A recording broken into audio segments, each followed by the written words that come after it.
Fé de Civilizações, eu acho que o título é esse, Fé de Civilizações, que a princípio vinha quando eu estava começando a minha pesquisa de tese, e ele veio a me influenciar muito. Os autores franceses é o que mais me influenciou. Bem, então, agora, eu estando nos Estados Unidos, eu me impregnei da concepção da antropologia dividida em 4 ramos principais, o chamado Four-Field Approach.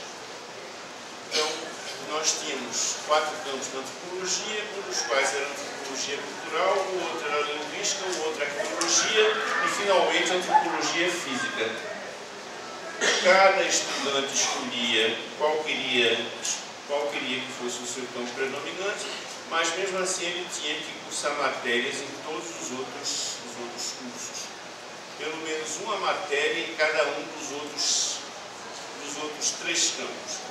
Isso me ocorreu também, eu tive que fazer e fiz com prazer trabalhos em antropologia, em linguística e em arqueologia. Quando eu volto para o Brasil, eu voltei um pouco impregnado que a antropologia devia ser sempre deste modo, coisa que com o tempo, opinião que com o tempo eu modifiquei conforme eu descreverei um pouco mais adiante.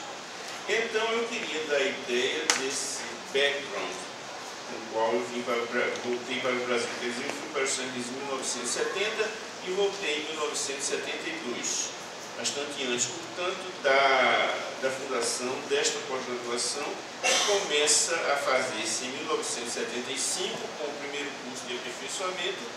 Finalmente, em 77, nós atingimos o nível do mestrado. A ideia de uma pós-graduação em antropologia é bom que se saiba de uma vez por todas, se for preciso dizer, não foi minha. Eu me lembro que quando eu voltei dos Estados Unidos, primeiro eu tomei uma resolução. Eu apreciava muito a obra de René Ribeiro, a obra dele sobre as religiões afro-brasileiras, e tomei uma resolução que eu acho que foi muito boa para mim, que foi a de me manter sempre ao lado de René. Nunca hostilizar René, não pretender que porque eu era novidade eu ia agora superar os demais, porque é uma coisa que eu nem sei, mesmo se eu tentasse conseguir. Então eu me aproximei muito de René Ribeiro. Então eu me lembro uma vez de carta de René Ribeiro, quando ele me falou da possibilidade dessa formação da pós-graduação, e eu me lembro que nesse momento ele disse até a mim, ele disse, nós temos uma americana poderá ser muito útil a essa fundação, que é Judith Hofnagel. Então ele disse, está certo, professor René, anotei direitinho o nome. Ele também no mesmo momento me sugeriu que nós também fizéssemos. Obrigado. Agora que eu estou falando dos nomes, o Scott ficou ainda mais interessado. Ficou também. Ele sugeriu também Celina Ribeiro, que foi a nossa terceira coordenadora, se eu não estou enganado.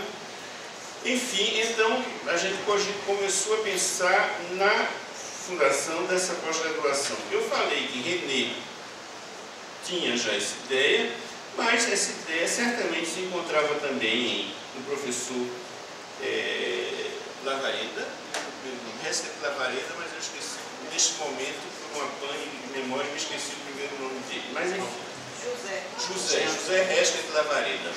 Pois é, essa ideia certamente já estava em René Ribeiro, como Osita Pinto Ferreira, que foi durante muito tempo diretor do departamento, também pensava isso.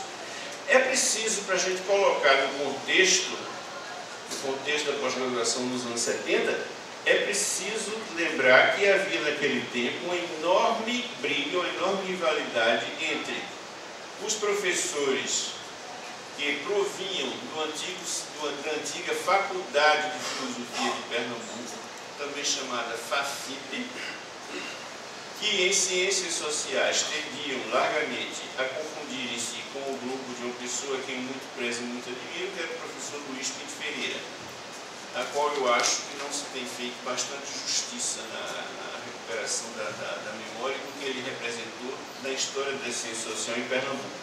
E, por outro lado, havia um grupo que provinha da pós-graduação. Esse grupo que ainda hoje é representado pelo professor Heraldo Pessoa Sotomayor, que era um pouco líder pessoal que vinha da pós-graduação, que vinha do já fundado Instituto de Ciências do Homem. Os dois tiveram, as duas organizações, o Instituto de Ciências do Homem, mais associada à pós-graduação, e o Departamento de Ciências Sociais, que provinha da FAFIP, FAFIP está certo ou certo? Está certo. Está certo, obrigado, socorro. Que provinha da FAFIP, esse grupo teve que fundir-se e a convivência não foi nada fácil. E eu acho que ainda hoje existem ressaibos, se posso usar esse termo, dessa forte rivalidade. Durante um certo momento, o grupo ligado mais a Pinto Ferreira assumiu o poder na reitoria durante a administração do professor Geraldo Lafayette. Mas aquilo foi um engano de alma lendo e cego, que a aventura não deixa durar muito, porque o professor Geraldo faleceu em pleno mandato, e aí houve uma completa reversão da situação anterior. O Socorro está prestando atenção, agora que ela poderia acrescentar muita coisa, ou mesmo corrigir as coisas que eu estou dizendo. Enfim, a gente tinha um problema de saber onde era que ia situar essa antropologia, porque a pós-graduação em Sociologia não queria muito assimilar as energias, como eu já disse no trabalho, as energias docentes ligadas à antropologia. A pós-graduação em Sociologia então tinha um caráter mais exclusivo. Lá só mesmo entravam os realmente muito bons. Então, a gente da antropologia ficava se considerando um pouquinho excluído nisso tudo, e eu hesitei muito antes de concordar com a fundação da antropologia como pós-graduação independente, mas acabei me convencendo que isto era a melhor coisa. Nós tivemos também, eu já falei na administração da reitoria, nós tivemos para a fundação dessa pós-graduação o decisivo apoio do então reitor Paulo Maciel. Ele nos apoiou muito, ele facilitou a contratação de muitos dos nossos colegas e tudo isso. Quanto ao doutorado, já costumo dizer assim, essas pequenas coisas, que não são talvez tão pequenas, houve vários projetos de fundação de um doutorado em Ciências Sociais. Eu folheando papéis velhos, que não era nem para isso, mas fazendo uma arrumação, eu descobri uma portaria Scott datada de 1986, na qual você e eu, e Roberto Aguiar e várias outras pessoas, somos nomeados para compor a comissão que deve opinar sobre a fundação da pós-graduação em Sociologia. Essa portaria é assinada por Heraldo Pessoa. Você se lembra que foi isso? Eu vou até colocar isso no meu lado. Eu nunca encontrei. Agora que eu encontrei. Bom, então houve vários projetos nesse sentido. Bem, vamos agora passar adiante. Tudo é política.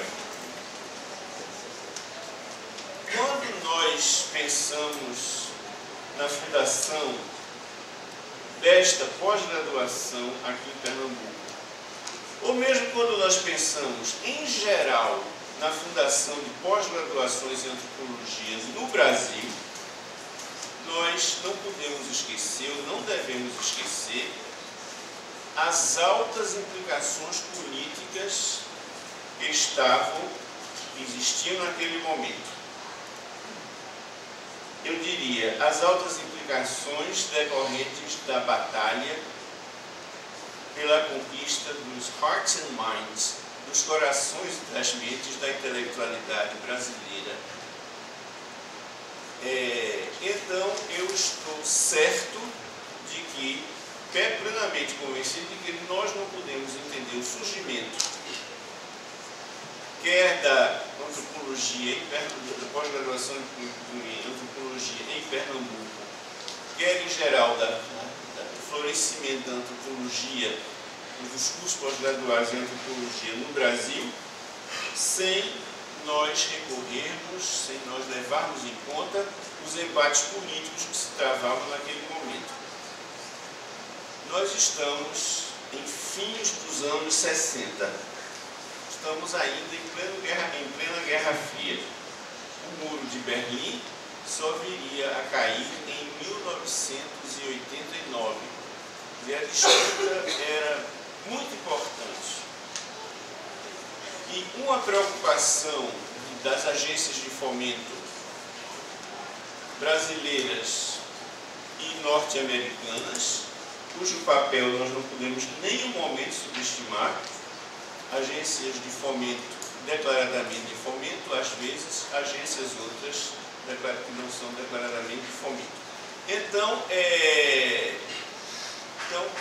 naturalmente, essas agências todas tinham a preocupação central de fornecerem à intelectualidade brasileira um paradigma de entendimento, um paradigma teórico que pudesse opor-se ao então ainda dominante paradigma marxista.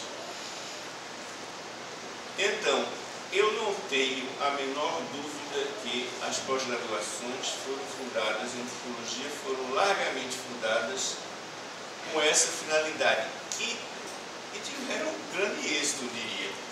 Eu agora me volto para Lévi-Strauss, para o que eu já disse sobre Claude Lévi-Strauss. Quer dizer, quando eu falei que eu encontrei nos Estados Unidos, eu próprio, hoje em dia, quando eu reflito sobre minha carreira de estudante e de jovem professor, eu próprio compreendo que eu também fui, digamos assim, um peão nessa conquista pelos hearts and minds.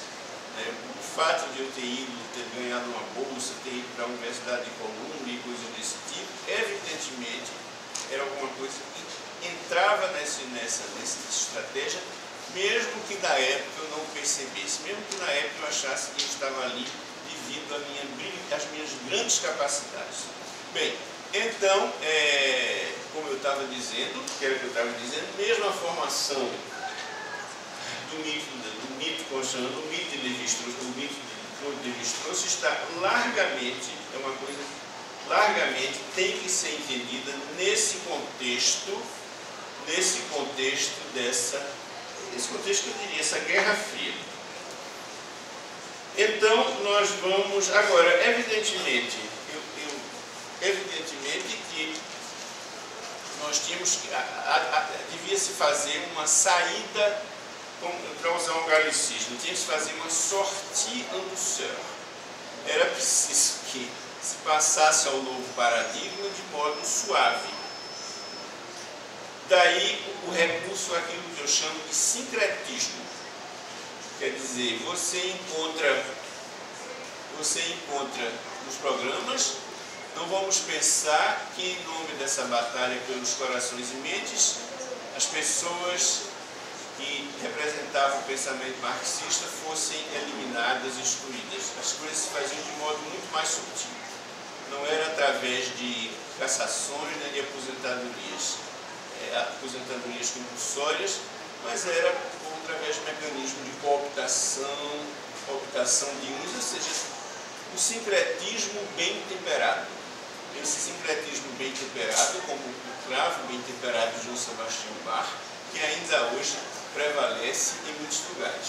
Então, esse sincretismo das vezes, o próprio Lévi-Strauss, essa biografia recente de Claude Lévi-Strauss, minha gente, eu esqueci no momento do nome, uma biografia de um autor, Wilken, qualquer coisa assim, que está fazendo muito sucesso.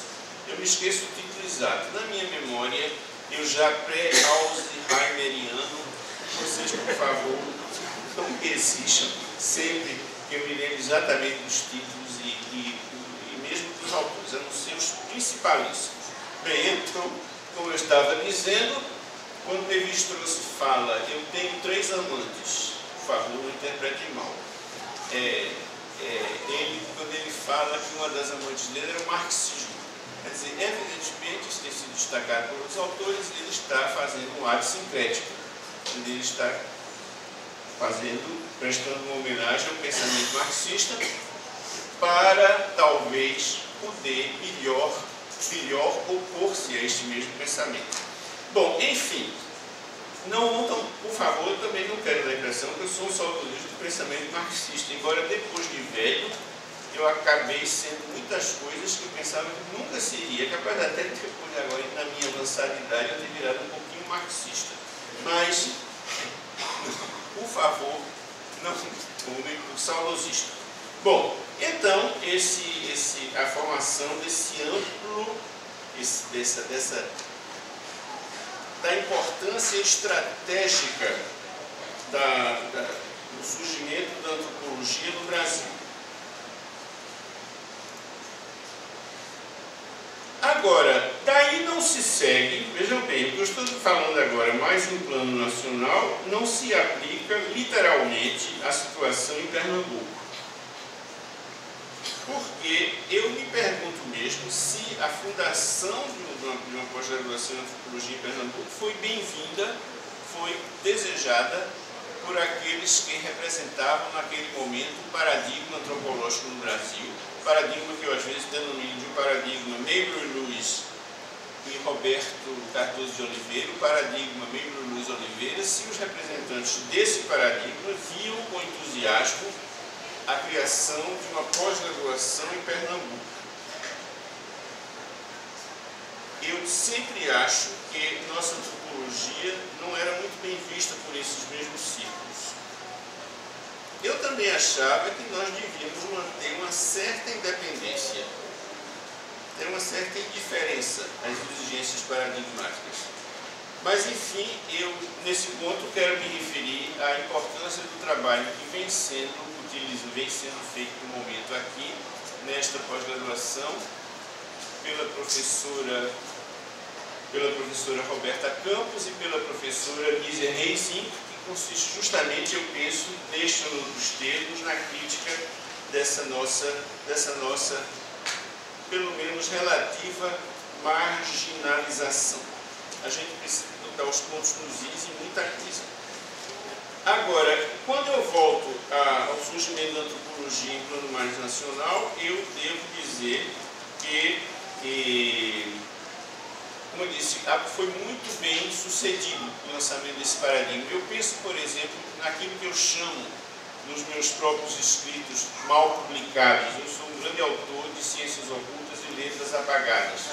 Eu chamo a ínclita geração que se forma, por exemplo, no Museu Nacional, tão bem representada, eminentemente representada por Roberto da Mata, mas também em altos lugares representada por Gilberto Velho, por Otávio Velho, pela professora, nossa colega aqui presente, professora que está aqui me escutando neste momento. Como eu disse, meus alzheimerianismos que são muito reais. Você sabe que eu estou referindo a professora, minha gente. Bom, então, é você, claro. Estou ficando assim, vocês dizem, Patrícia Birman. Patrícia, esse meu ato falho no meu negócio tem muitas explicações que não, inclusive psicanalíticas, viu? Você não deve saber disso. Eu estou censurando, evidentemente estou censurando um desejo. Bem, então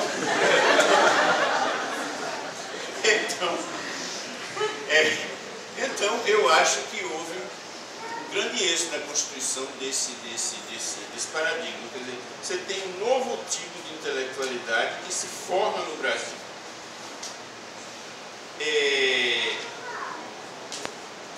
Mas, enfim, esse grupo representativo, eu agora falaria também de um episódio, que eu quero me referir aqui, um episódio que é esse modelo que se forma, já me referi a Lévi-Strauss, eu voltaria agora a falar sobre as 1001 utilidades do estruturalismo, quer dizer, o grande efeito de um sistema não marxista e politicamente correto.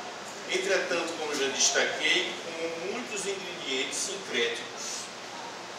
Esse novo modelo que se instala no Museu Nacional se irradia Brasília, até certo ponto Campinas. No caso da USP, que é um pouco mais complexo, a obliteração, me referiria também à obliteração dos outros paradigmas, que apesar da dívida intelectual que Membrinos tinha com relação a Herbert Baldus, de que ele foi aluno na Escola de Sociologia e Política de São Paulo, ele menciona isso. Como ele menciona um professor da Escola de Sociologia e Política, na qual ele fez o mestrado, na Escola de Sociologia e Política de São Paulo, e não mencionava o nome do professor, eu durante algum tempo imaginei que ele estava se referindo a Roberto Cardoso de Oliveira. Depois ele me corrigiu, disse, não, eu nunca fui aluno de Roberto Cardoso, eu me refiro a Baldus.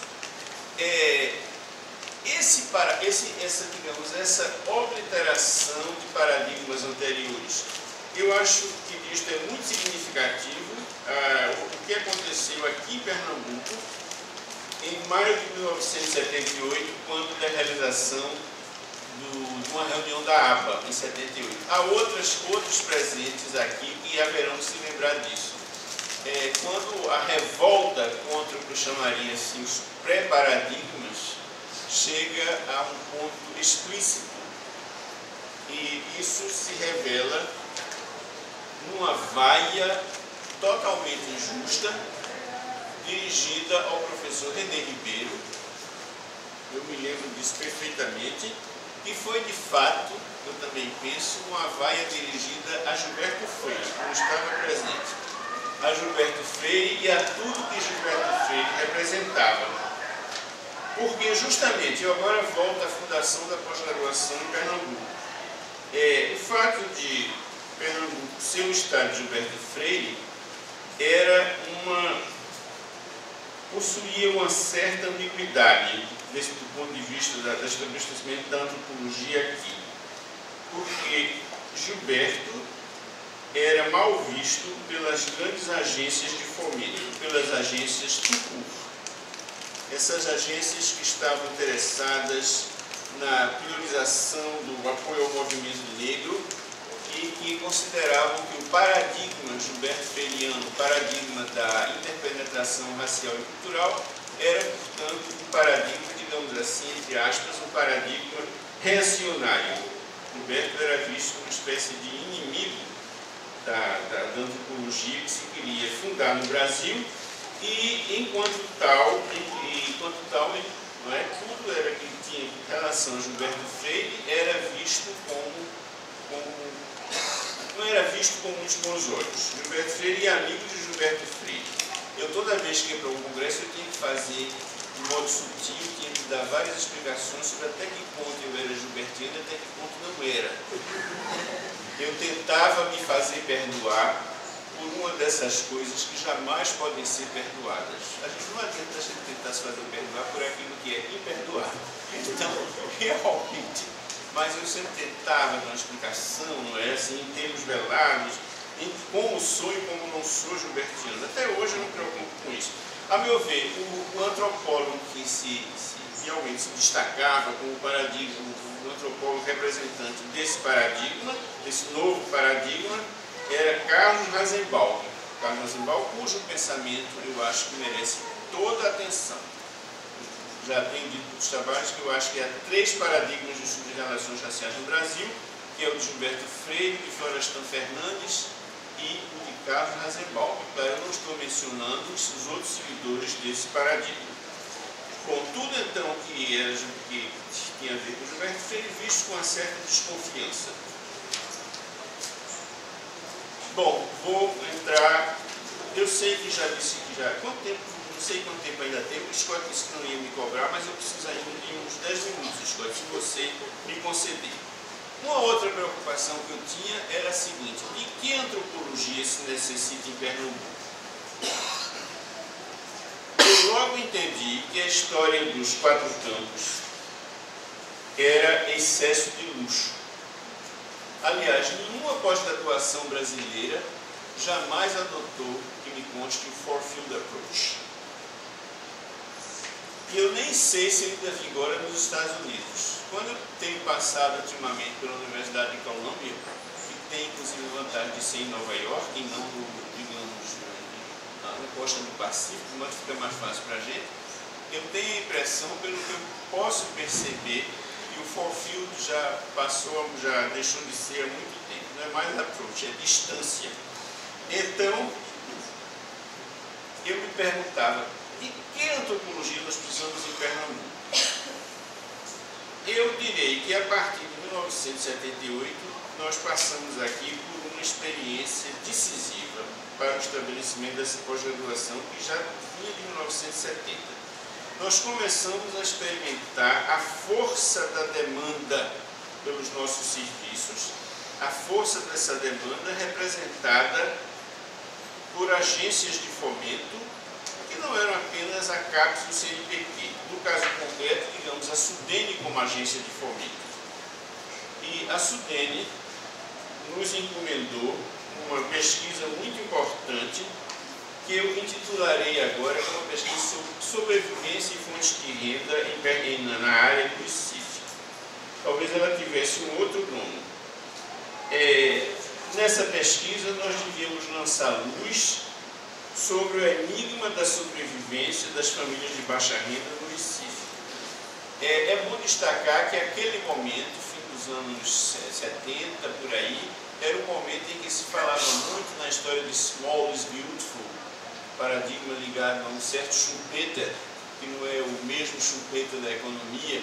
Era o tempo também que Clóvis Cavalcante lançava um livro que teve muita repercussão, chamado Viabilidade do Setor Informal no Recife, e que se estudava muito esse enigma da sobrevivência. E essa pesquisa, nós recebemos a encomenda dessa pesquisa, que foi coordenada pelo professor Scott aqui presente e por mim mesmo.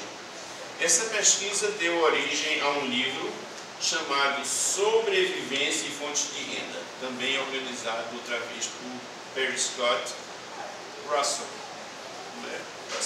Então, o Russell e o Roberto, era a pesquisa RR. Quando chegou a hora de botar o título, disse, vai ser por ordem alfabética, como é que vai ser? Aí eu pensei, se for pelo primeiro nome vai ser Roberto, se for pelo segundo vai ser Mota, então eu me conformei.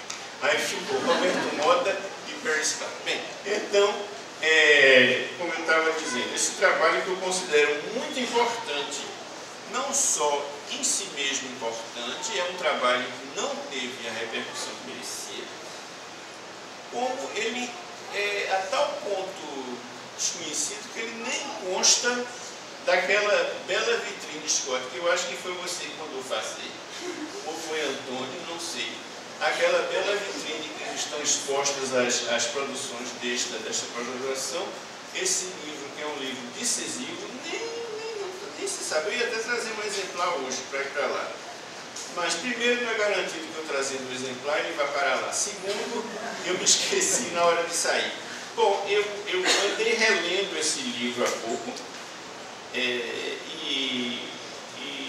e até me emocionei. Não só por causa do nosso trabalho, quer dizer, eu recordei todo o esforço que nós fizemos para terminar esse trabalho, como pela descrição dura que nós fazemos da situação no que se refere à sobrevivência do povo do Recife naquele momento. É um trabalho que tem, inclusive, muitas malícias teóricas que não foram percebidas por quase ninguém fora dos bairros de Engenho do Meio e Apipucos. Então, eu acho esse trabalho extremamente importante. Então, nós tínhamos uma demanda para coisas muito mais práticas do que as grandes teorizações antropológicas, embora essas teorizações não desaparecessem. Eu gostaria também de lembrar que nós tivemos, nos primeiros anos da nossa pós-graduação, nós tivemos uma grande demanda por parte de psicólogos, psiquiatras e até psicanalistas. Ainda não havia, eu suponho, pós-graduações nesses campos específicos e muitas dessas pessoas vinham fazer o nosso curso aqui. E eu já disse em algum trabalho que eu fiz que eu nunca me esqueço dos grandes debates teóricos que nós tínhamos, por exemplo, sobre Totem e Tabu, de Freud. Esses debates que influenciaram inclusive a redação da minha tese de doutorado. Bom, então, essa experiência e outras parecidas me levaram a duvidar sobre se realmente nós necessitássemos de uma hiperespecialização disciplinar. Realizando a minha parte desse trabalho, eu não me sentia apenas antropólogo, mas eu achava que, apesar de minhas marcas e de meus limites como antropólogo, eu estava fazendo alguma coisa que era também sociologia, até mesmo economias, ou até economia, sem falar em outras disciplinas. Nós nos situávamos, ou pelo menos eu acho que eu me situava, num nível anterior e, se quisermos, inferior a essas especializações. Bem, então eu volto, portanto, à minha interrogação anterior. Para que serve a antropologia em Pernambuco? Eu não creio que possamos responder essa interrogação de maneira priorística. Na verdade, ela se formularia melhor nos seguintes termos. Para que tem servido a antropologia em Pernambuco? É uma coisa a ser respondida a posteriori. Isso talvez já tenha sido feito, mas foi feito, mas eu pelo menos não tomei conhecimento, porque eu ando assim muito ausente. Qual a quantidade de teses dedicadas aos diversos assuntos? Eu sei que tem uma grande quantidade de teses sobre religiões afro-brasileiras, mas não sei se eu penso isso, porque para essas é mais fácil eu ser chamado para compor a banca, a não ser quando o pessoal daquele Roberto Mota tem umas coisas muito chatas, é melhor não chamar. Mas enfim, de vez em quando eu sou chamado para bancas desse campo afro-brasileiro, embora não só no campo afro-brasileiro. Então, seria interessante a gente ver qual tem sido, de fato, a demanda, como eu estou dizendo, já estou tentando desatualizado, qual tem sido a demanda pela antropologia aqui na nossa pós-graduação, antropologia em Pernambuco. Mas com essas considerações de caráter mais prático, eu que já estou próximo do fim em vários sentidos, eu espero que quando eu partir, a pós-graduação pode ser uma noticiazinha, esta pós-graduação convida para a missa. Se eu não tiver passado para outra religião, do professor Roberto Mota, etc. Então, eu prometo reciprocidade. Bem, mas com essas considerações de caráter mais prático, eu não quero me distanciar daquilo que, ao meu ver, tem sido a grande problemática da ciência social brasileira. Essa problemática que eu considero que é a problemática da Brasilodiceia. Este termo eu criei, Brasilodiceia, baseado em Teodiceia, que é a justificação de Deus. Quer dizer, o que a gente faz em ciência social brasileira acaba acaba confluindo, acaba terminando numa tentativa de justificação das peculiaridades da ciência social, peculiaridades da formação social brasileira. Essa preocupação, que é a grande preocupação de autores como Milan Rodrigues, Sérgio Buarque de Holanda, eu vou omitir tantos, Euclides da Cunha, Sérgio Buarque de Holanda, já disse já, Sérgio Buarque de Holanda, mas ele merece ser citado 2 vezes. Então, Gilberto Freire também 2 vezes. Sem omitir Roberto da Mata, que é uma pessoa que eu admiro muito, então, e muitos outros. Eu não estou absolutamente mencionando todos, desde os primeiros estudos, até diria desde Silvio Romero, ou mesmo antes, até o dia de hoje, o número de autores. Tavares Bastos, um grande político do Império, que, a meu ver, é um precursor de muita coisa do pensamento social brasileiro, que não tem recebido toda a atenção que merece. Inclusive, Tavares Bastos é um precursor de Max Weber. Ele viveu bem antes de Weber e tem Weber coisas exatamente como ele diz.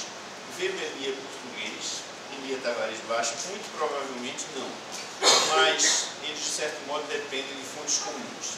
Bem, então, o problema da Brasilodiceia.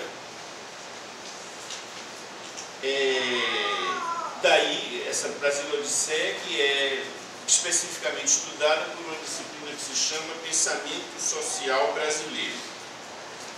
Eu penso que foi o professor Francisco Ramos, para cuja apresentação, cujas palavras eu prestei muita atenção, inclusive porque ele me mencionou várias vezes, que se referiu a essa formação do antropólogo nacional, aquele antropólogo que na Dinamarca vai estudar os dinamarqueses. De fato, eu pensei muito nesse problema também, esse problema da autorreflexão do nativo, não é? A gente acaba fazendo assim. A gente acaba, de certo modo, não sei se eu estou sendo muito lógico, muito consistente, nós acabamos por internalizar as grandes questões do pensamento antropológico internacional e a brasilianizá-las, ficando uma autorreflexão do nativo. Claro que nisto eu às vezes eu fico assim especulando, passando de um espelho a outro, de uma imagem a outra. Claro que nisso tudo nós muitas vezes nos arriscamos a desempenhar o papel do uppity native, quer dizer, o nativo metido a besta. Eu sempre tenho a impressão que, sem excetuar minha própria pessoa, de jeito nenhum, que os antropólogos brasileiros, eita, uma coisa tão terrível, mas que são sempre vistos com uma certa, com exceção dos que estão aqui presentes. São, olhei para Gustavo. São sempre vistos como se fossem assim, espécimes exóticos que entraram pela janela pendurados no cipó de árvore e entraram de repente. Então, e se eu não tivesse medo de ser acusado de alguma grave falta ideológica e até condenado à prisão sem financiamento, a prisão sem financiamento eu já estou por vida. Monteiro Lobato, que tem sido tão controvertido ultimamente, ele tem, em Reinação de Narizinho, tem um capítulo engraçadíssimo em que Pedrinho e Narizinho, os outros personagens, vão visitar um determinado país, um reino de animais.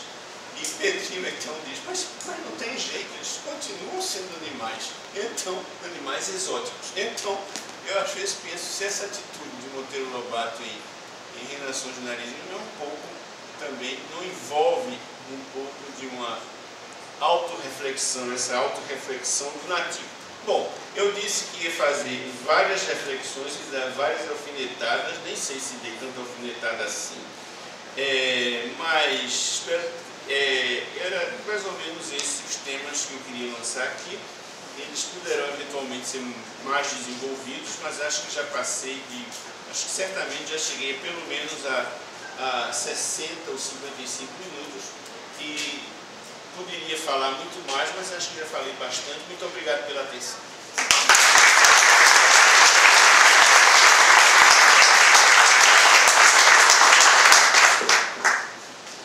Cuidado, não inventar adjetivos sobre a fala, né? Achei muito comedido alfinetados, né?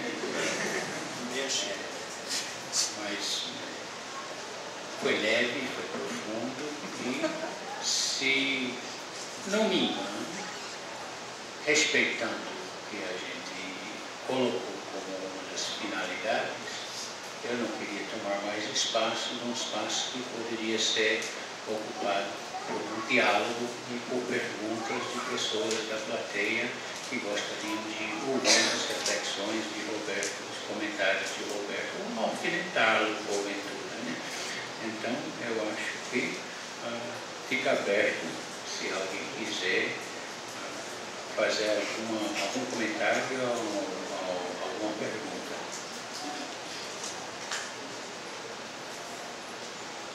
Gustavo.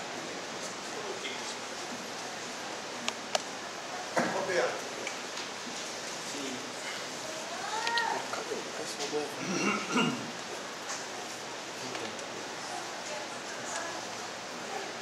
Roberto, primeiro eu queria te cumprimentar pela excelente exposição. Realmente, eu desfrutei muito dela. E também, numa nota pessoal, dizer que eu nunca me esqueço daqueles nossos dias em Brooklyn, em que eu ainda era um estudante de doutorado, e você me levou a conhecer o Bob Murphy. Naquele momento ainda vivo, mas já muito combalido por uma doença que lhe tomava o corpo. Me lembro bem daquele encontro com ele em Nova Jersey, que ele morava do outro lado do rio. E queria te pedir que você especulasse entre os espelhos algo que a mim sempre me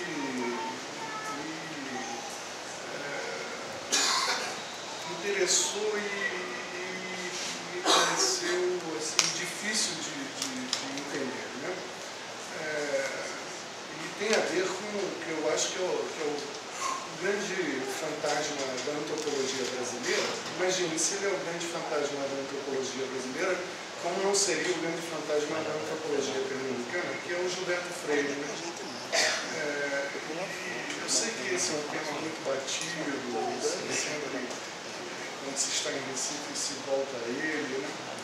Mas talvez você pudesse me elucidar um pouco o problema. Que ao ser um antropólogo tão proeminente no Brasil e no mundo, porque as conexões internacionais, e um homem poderoso, foi deputado federal, se não me engano ele foi constituinte de 46, não é isso? Foi. Quer dizer, nós não estamos falando de um personagem menor também em termos de poder político, tudo é político, né? Como que essa pessoa tão importante, talvez o intelectual brasileiro mais conhecido no mundo inteiro, né? Casagrande e Senzala, certamente é o livro das ciências sociais brasileiras mais conhecido.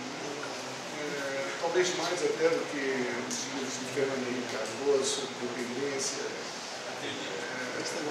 E como que esse personagem tão poderoso não conseguiu criar uma alternativa em Recife à hegemonia do Centro-Sul em termos de uma intelectualidade com um projeto nacional? Porque Gilberto Freire certamente tinha um projeto nacional. Ele está falando do Brasil. Né? Será que isso se deve às próprias características do personagem, às características sociológicas da intelectualidade pernambucana, de Apipucos? Não sei, era um pouco o que eu queria que você me ajudasse a compreender bem isso, porque eu acho que é importante para a história da intelectualidade brasileira em geral e para as relações entre os diferentes centros, certamente dominados por Rio e São Paulo, não há nenhuma dúvida. Gustavo, você fez uma pergunta central, muito difícil de responder. Eu não vou, de fato, responder a sua pergunta como ela precisa ser respondida. Deveria tomar muito tempo e vários ensaios. Eu vou destacar algumas peculiaridades de Gilberto Freire que se relacionam, eu penso, à temática da sua pergunta. Primeiro, uma coisa importante sobre Gilberto. Gilberto não era um antropólogo no sentido, não tinha uma formação, era antropólogo, mas não tinha uma formação estritamente antropológica. Inclusive, a biografia de Gilberto Freire está envolta em uma grande mitologia. Eu tentei até entrar um pouco nessa mitologia e isso me valeu grandes acontecimentos, mas ele não tinha uma formação estritamente antropológica, não era propriamente um homem da universidade. ele, inclusive a mim, uma vez ele me disse uma coisa que eu não gostei muito, mas não sei se ele tinha razão ou não. Ele disse assim: você, Roberto, você, aqui está aqui presente, está uma pessoa que conhece muito Gilberto Freire, que é o professor Silvio Soares, e ele podia até, eventualmente, dar outros esclarecimentos nesse sentido. Silvio Soares uma vez me disse assim: eu vou fazer essa confissão que me magoou muito, não é ainda que eu queria dizer. Silvio me disse que o Gilberto Freire disse assim uma vez a ele, ele disse: Roberto se julga mais inteligente do que é. Eu pensei e achei que ele tinha razão. Mas, por outro lado, eu achei que tinha um atenuante, que é um defeito tão comum.